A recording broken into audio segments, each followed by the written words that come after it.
there, I'm Nicholas. Today we will talk a little about the narrative lore of City 20, a survival sandbox where everything is procedurally generated and handled, including the story. Okay, so it's been 20 years since City 20, a government secret nuclear facility, was cut off from the world after a radioactive disaster.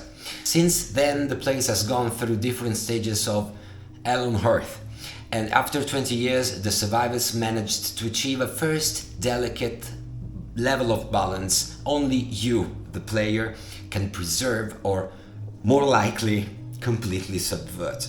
Two main factions have come to rule over the city. Raboch clan is what's left of the highly specialized workforce that used to be employed before the radioactive leak occurred. They are a rigid and organized community that firmly believes in sharing and have its own strength in a solid tradition of crafting and even innovating. Rabochs are very good in repurposing stuff, so there's a lot to be learned from them. They have managed to turn old warehouses and industrial buildings into livable places.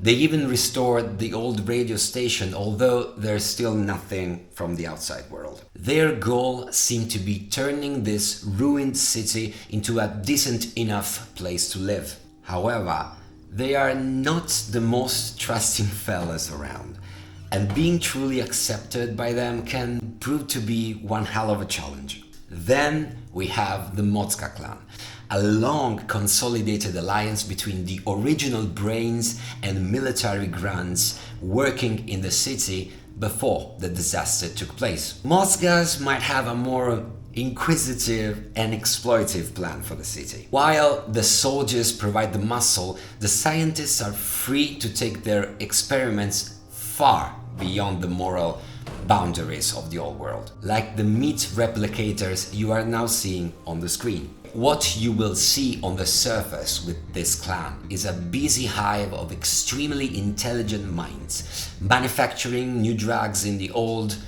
university building, safely shielded by a brute force equipped with the most powerful weaponry available in the city. They have state-of-the-art laboratories, a well-stocked emporium, and a huge library. Now, why Motskas really decided to comply with the delicate truce with the Rabochs is still something to be explained.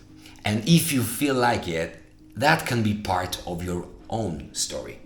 As everything in this game, dealing with factions in City 20 is not mandatory. They will have their own ongoing, unfinished businesses, secrets and personal stories unfolding as you play. The choice to be part of this is all yours. Now, as you can probably guess, from a narrative standpoint, there's a lot of material to be implemented and tested in this game procedural mechanics. We will be introducing new factions, narrative inputs and lore elements right after the game's out, carefully reviewing your feedbacks. We will be leveling up this thing together constantly. As for now, be sure to wishlist it on Steam and Epic Store. City 20 is coming.